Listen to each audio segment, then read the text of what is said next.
Pa, die Bulls is 20-18 voor. Daar's ons 'n 10 minute van die game oor. Maar dit was die hele tyd, dan kry die Scarlets punte, dan is hulle weer voor, dan is weer die Bulls, dan is hulle weer voor, dan is weer die Scarlets is voor, dan is weer die Bulls wat voor is. Ek weet nie, hierdie lyk vir my, asof die Bulls, Ackerman het, toe hy coach geraak het daai span geknak vir 'n tyd lank hoor.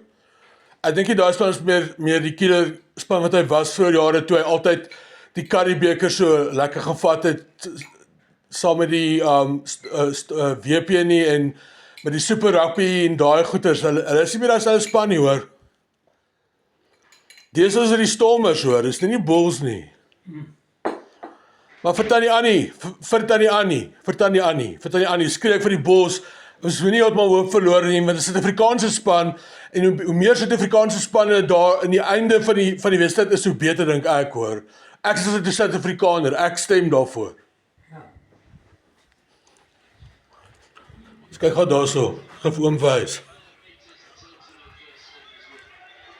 Oom moet nie hoop verloor nie hoor, ek weet dit is moeilike tye hier, jy het net jou vrou verloor.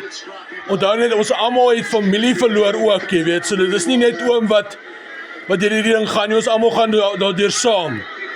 Kyk, die Bulls is 20, die Scarlets is 18, daar's 10 minute van die game hoor. Pollard lyk my sy redder alweer, soos by die bokke met die World Cups. Ek sê jou, as Pollard daar so in stuur is, dan kom die dinge gewoonlik reg, so ek dink hierdie keer sal dit weer regkom, okay? Byt vas oom, byt vas.